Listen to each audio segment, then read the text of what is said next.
Guys, nandito tayo sa Katipunan Avenue, isa sa national road ng Pilipinas na matatagpuan dito sa Quezon City. Tayo ay maglalakbay papunta ng Makati, kaya dito sa ilalim ng tulay, tayo ay mag-U-turn sapagkat ang padiretso niya ay papunta ng Commonwealth. Ang Katipunan Avenue ay kasama sa tinatawag na Circumferential Road 5 o mas kilala sa tawag na C5. So babaybayin natin ang street na to. Tayo ay dadaan ng areang ito ng Quezon City. Dadaanan natin ang Pasig City, ang Taguig City, at ang Makati City. Habang tayo naglalakbay, meron tayong Bible verse na matatagpuan sa 1 Corinthians chapter 13, verses 11 hanggang verse 13. Ang sabi ng Bible, "When I was a child, I spake as a child. I understood as a child. I thought as a child. But when I became a man, I put away childish things. For now we see through a glass darkly, but then face to face. Now I know in part, but then shall I know even as also I am known. And now abideth faith, hope, charity. These three, but the greatest of these is charity." Salamat sa salita ng Panginoon sa aklat ng unang mga taga-Korinto, kabanatang 13, mga talatang 11 hanggang 13.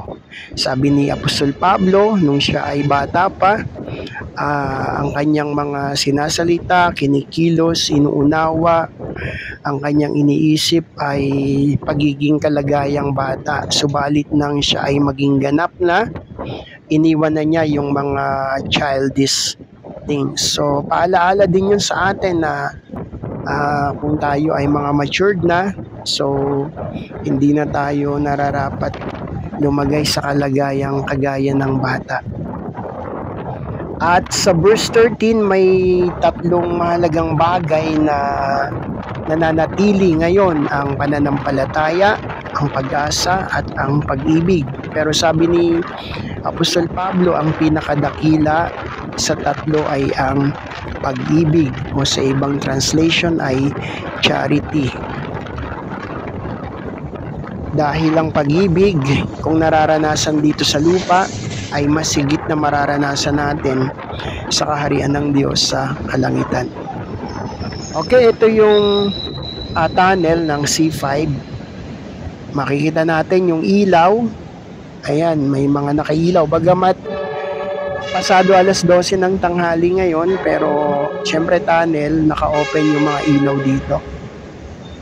At yan, kapag palabas na tayo ng tunnel, napakaliwanag.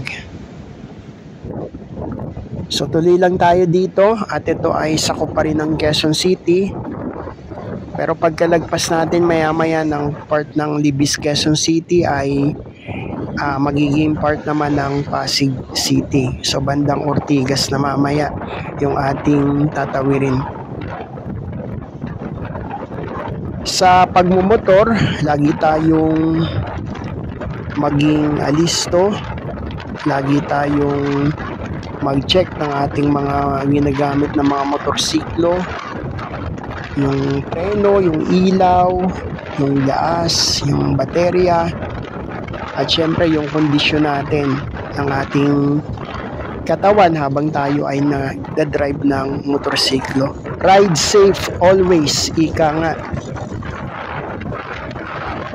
Maraming salamat muli sa mga sumusubaybay sa ating channel, sa mga nakaka-receive ng mga notifications kapag meron tayong bagong na-upload na video, sa mga nag-subscribe, maraming salamat. Ganun din sa mga magsusubscribe. Salamat sa mga nag-comment, nag-like, nag-share, at nawa tayong lahat ay napagpapala ng Panginoong Diyos sa pamamagitan ng ating mga video sa ating lakbay travel. So ito yung Libis. Ayan, sa left side natin, makikita natin dyan yung marami ding mga building.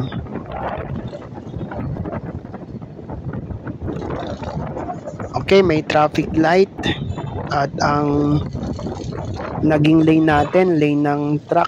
So, medyo lubak-lubak. Gawi tayo dito sa gawing kanan.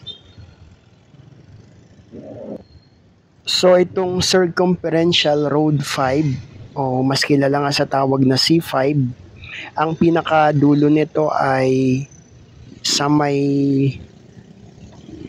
halos boundary ng South Luzon Expressway. Pero merong extension na ginawa.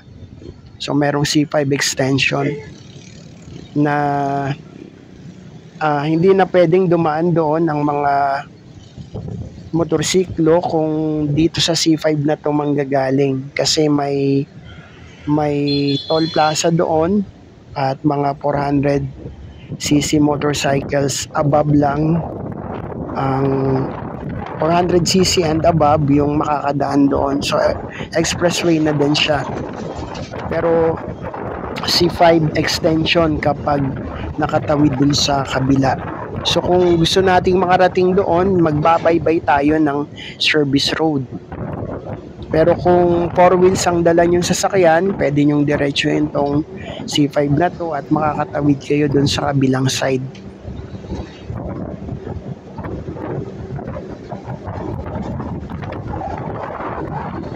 So medyo mainit ang panahon, pasado alas 12. At kasama natin ang ating may-ari nitong motor na ginagamit natin. So nakikigamit lang tayo ng motor ngayon. Kasama ko ngayon ang may-ari ng motor na walang iba kundi ang aking nag-iisa at pinakamamahal. Yan ang aking misis. Gusto niya sanang mag-drive ngayon kaya lang mainit at sa ibang pagkakataon siguro minsan pinagdadrive ko din siya at ako yung angkas niya. Pero ngayon nga magmamadali tayo kasi kailangan makarating agad sa pupuntahan at kumakalam na rin ang sikmura, kailangan makapag-lunch.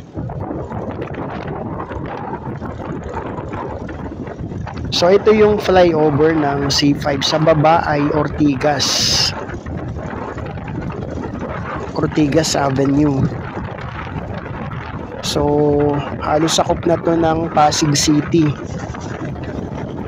Ayan, makita natin marami ding mga building dito sa part na to ng pababa ng flyover ng C5.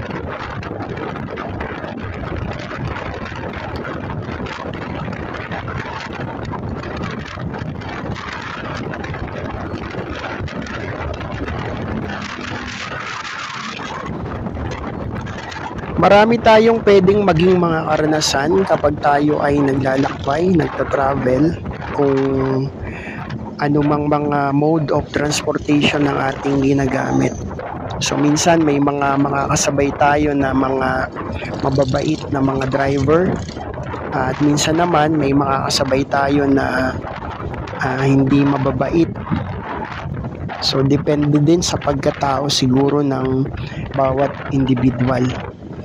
Pero kung tayo ay makaranas ng mga bagay na parang sa tingin natin ay naargabyado tayo pero hindi naman tayo nasasaktan, wag tayong magpapadala sa bugso ng damdamin o ika nga sa init ng ulo. Kasi meron talagang tao na minsan sila yung nag-uumpisa na parang magsisimula ng gulo, pero kapag gano'n na ang sitwasyon, mas laliman natin ang ating kaisipan.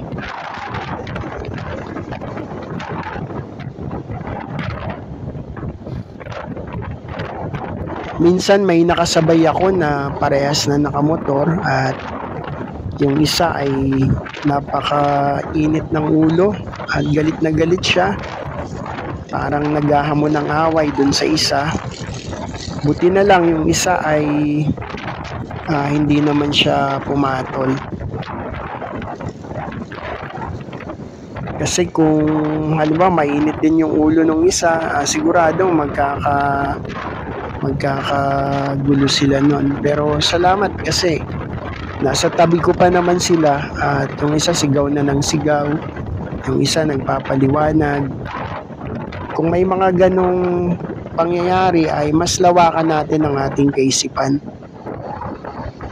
At kapag tayo ay magta-travel, lagi tayong manalangin muna para may guidance tayo ng Panginoong Diyos.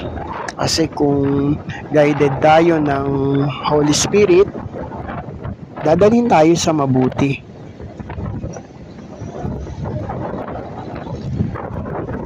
So itong kahabaan na to ng C5,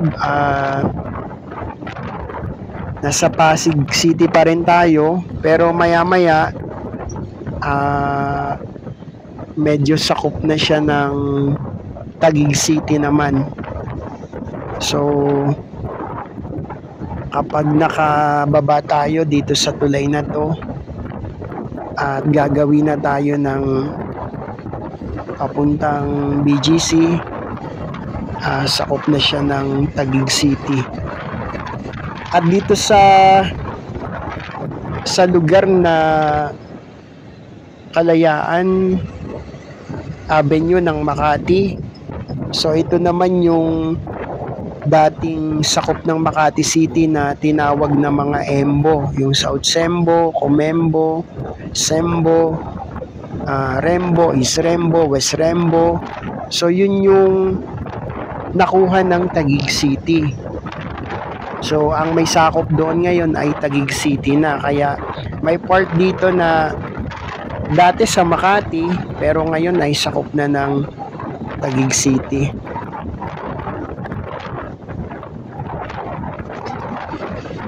Ayan, pansin na natin yung mga building naman dyan sa kabilang side. May mga billboards din. So medyo mahaba din yung flyover na to. At kapag nakababa tayo dito, diretso lang tayo papunta ng BGC. Maganda yung travel ngayon at hindi masyadong marami yung mga sasakyan.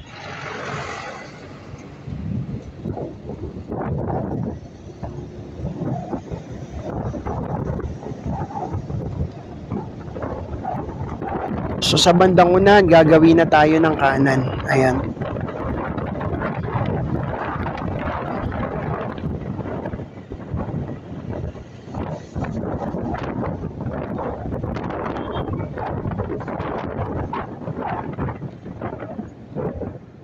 So pagtawid dito, sakop na to ng dating Makati City. Pero ngayon nga, ang sumasakop na ay Taguig City. So ito, part na to ng Taguig City na ngayon. Meron ditong daan papunta ng kanan, Kalayaan Avenue ng dating Makati. Ayan, yung mga kumakanan na yan. Pero hanggang dun yun sa Sembo, South Sembo, ang Makati dating nakakasakop pero ngayon ay nakuha nga ng Taguig City. Kaya yung Taguig City, mas lumaki sila ngayon, yung kanilang sakop, yung kanilang area. Diretso tayo dito, tapos bandang unahan gagawin ulit tayong kanan at papasok na tayo ng Bonifacio Global City o mas kilala sa tawag na BGC. Dito sa ilalim na to, yan, may mga minsan nagpapahingang mga nakamotor. Minsan may mga nagtitinda dyan ng mga merienda. So pwedeng halimbawa nagmumotor kayo at naabutan ng gusto nyong magmerienda, pwede kayo doon sa ilalim na yon ng tulay.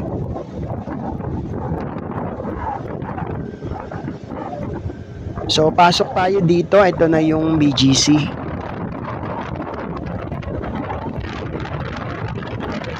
At time check tayo, 15 minutes pa lang galing tayo dun sa ilalim ng Katipunan Aurora.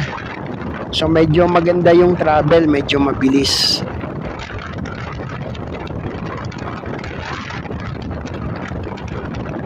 At yan, marami na tayong nakikita sa ating bandang unahan na mga matataas na mga building. So ito na yung BGC. Yung kanto na to na may traffic light, yung bandang kaliwa, papunta yan ng Market.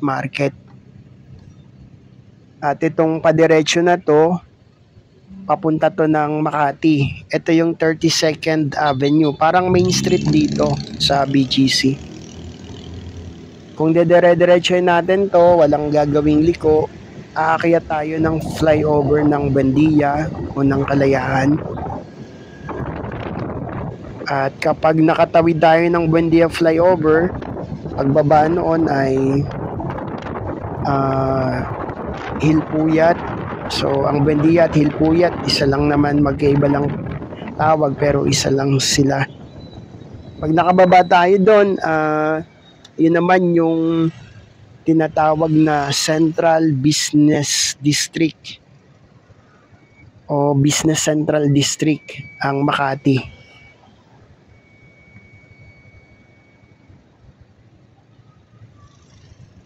So yung mga building dito, mapapansin natin yan, halos may mga glass yung kanilang wall. Okay, go.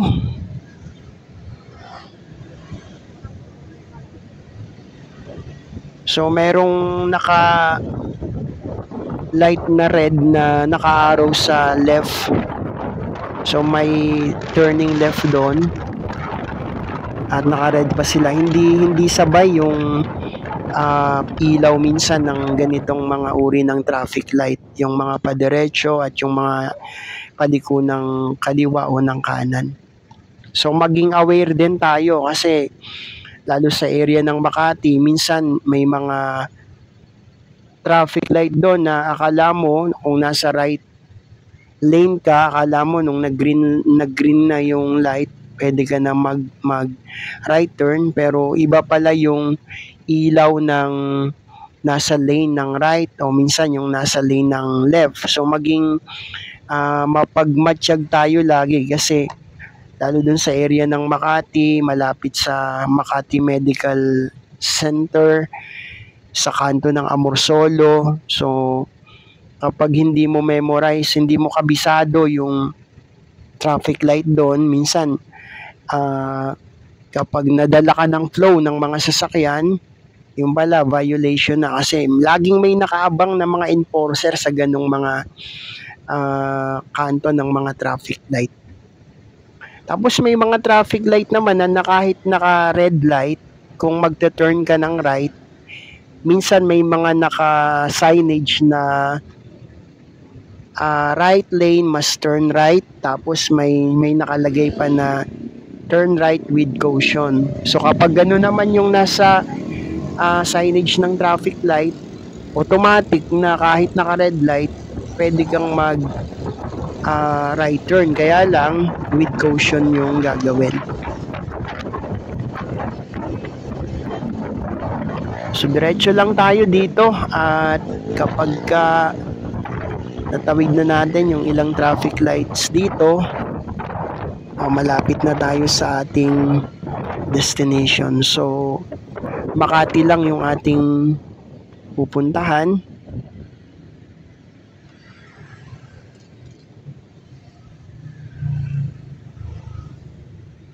So minsan kapag ganitong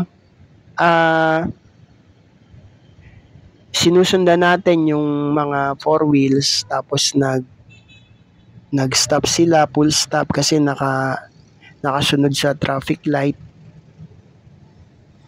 Kapag alam natin na yan sa kaliwa natin, sa kanan, may mga tuloy-tuloy yung takbo, wag tayong biglang liliko ng kanan o kaliwa. So pakiramdaman din natin. Okay, diretso lang tayo dito. Etong left side na to, etong left lane, may turning left din dito. Dito sa unahan nito. At minsan may mga enforcer din dito. Ayan, makita nyo, may naka-arrow na turning left.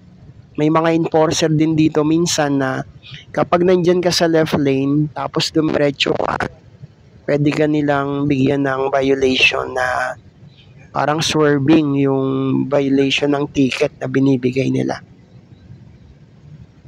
So ito yung 32nd Street na to, tapos dito sa kanto ng Jollibee. Kung dediretso kayo, wag kayong gagawin dun sa may naka-arrow na turning left. Bandang unahan nakita natin ginagawa. Pero syempre yung lane natin ay padiretso to, kaya lang ginagawa nga. Kaya medyo mag-iimbudo yung mga sasakyan dito. Mag-tsempo tayo na wag basta kakakukuha ng lane sa right lane. I-timing natin na hindi tayo makakasagi o hindi din tayo masasagi. Ayan, kasi ginagawa, medyo lumiit na yung lane ngayon. Pero ganyan naman talaga kapag may mga ginagawa. Sa una, lahat nag-struggle, mga gumagawa, mga motorista. Pero kapag naayos naman na yan, magiging maganda na yung flow ng traffic. So ito na yung flyover ng minsan Kalayaan ng tawag, minsan ay Buendia flyover. Dito sa left side natin, sakupat ng Taguig City, yung Morgan Building. Tapos dito sa right side natin, yan na yung ang iba dyan ay sakop na ng talagang Makati, yung mga barangay ng Guadalupe. Ayan, nandyan sa right side. So yan ang ating lakbay ngayon. Hindi tayo masyadong maglakbay ng matagal kasi alas 12 ng tanghali pasado at kailangan na rin naming mag-lunch. So maraming salamat sa lahat ng mga patuloy na sumusubaybay sa ating channel. Salamat sa mga nagsusubscribe, salamat sa mga magsusubscribe, maraming salamat sa mga nag-like, nag-share, may mga comments. Ang Panginoong Diyos ang mag-bless sa ating lahat. So, yan naman sa ating unahan, yan yung Central Business District o yung Makati. So, mula sa Quezon City, dumaan tayo ng Pasig City at dinaan natin ng Taguig City. At ngayon, nandito na tayo sa Makati City. So, baba lang tayo ng konti dito sa Buendia flyover. At muli, tayo nagpapasalamat sa ating lahat. Hanggang sa mga susunod na travel, lakbay, video. Ito ang inyong lingkod, Pinoy TV. Maraming salamat. Pagpalain tayong lahat ng ating Panginoong Diyos. God bless us all.